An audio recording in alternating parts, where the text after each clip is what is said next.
Hello, this is Brian from BTR, and I have James Short with me, and we're here to discuss direct injection versus port injection power. So I love the days I come to work and I'm wrong, and this is one of those days. So I'm big on latent heat of evaporation. I got that from my buddy Richard Holdener, and that's why carbureted engines sometimes make more power than if they're port injected. And so, my thought process was, the port injection, you're introducing the fuel sooner than the direct injection. So the port injection will probably make more power. So James had the engine running on the dyno, and we were about 740 horsepower. And so we had our Trinity intake on it with the port injection, injectors already in the intake, just running it direct injection. Yep. And so just turned on the port injection and turned off the direct injection. Yep. And the thing lost 65 horsepower. So we were a bit shocked because we had egg on our face and that we were that wrong about that. Yep. And then I'll let you talk about setting up half and half. Yeah, it was probably a little bit more than just plugging the injectors in, because if you run the DI off with the injectors in place, you'll burn the tips on the injectors off. So we ended up having to pull the intake off and pulled the injectors out, put bungs or the plugs in. Also the DI pump, we had to remove it and plug it off just to make sure it didn't damage the pump, not pumping any fuel through it. So once we got all that plugged off, we stuck the intake back on. Same intake, we just had the injectors in there and got it all hooked up, and obviously we had to do a little bit of tuning on it, being port injection, but we spent most of the day swapping back and forth doing ABA tests, and the results were pretty definite that a 65 horsepower loss went from 740 down to 675 port injected.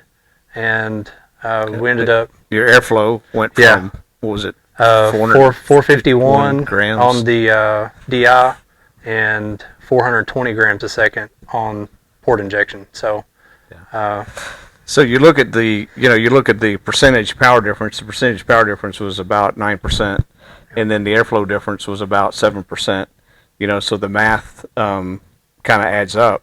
Well, then when you did half DI, half PI, the power was 707 horsepower. Yep, which is dead center. It was literally within half of a horsepower, of what dead center between those pulls would have been.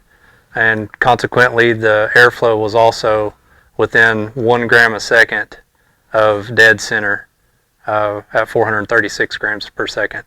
So that kind of mathed out with all the airflow, the power, and truly showing, that DI is in fact worth power on one of these engines.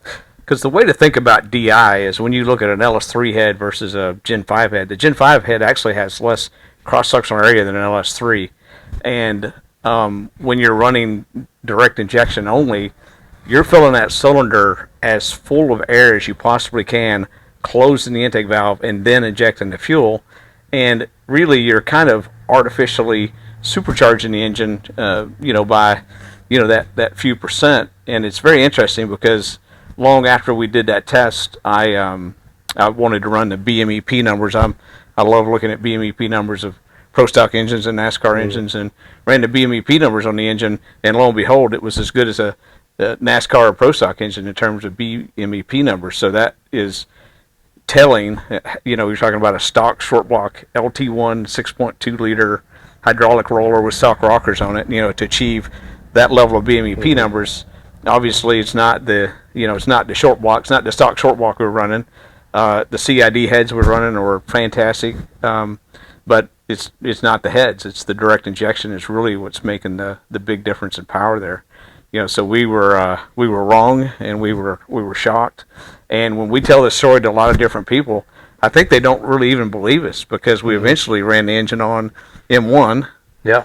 It made 785 horsepower on M1, but you look at the airflow loss, it was about 12% difference in airflow, I think. And which also, kind of adds to these numbers.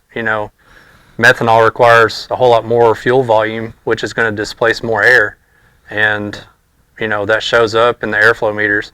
And we were using two different airflow because we left the GM ECU hooked up to this thing at all times because it was still controlling the spark, the throttle angle, because it's got a serial based throttle control, and the mass airflow meter is still hooked up to the GM, so we logged all that. And of course the Superflow has its own airflow meter as well, and all those airflow meters matched right up with all these different tests. So Yeah, and talking about displacing the air, when you down to a nitrous engine, when you activate the nitrous, generally the airflow goes down because the nitrous is now displacing the airflow, and that's exactly what happened in this direct injected engine. So we thought it was really amazing. We love Gen 5 direct injected engines. I mean, from a if you're just a gearhead horsepower junkie, you're talking about a stock short block hydraulic roller cam engine with stock rockers making almost 2 horsepower per cubic inch on pump E85 fuel. I mean, what's not to love, from that. So, Yep. so anyway, that's all we've got for now. Yep. Thank you.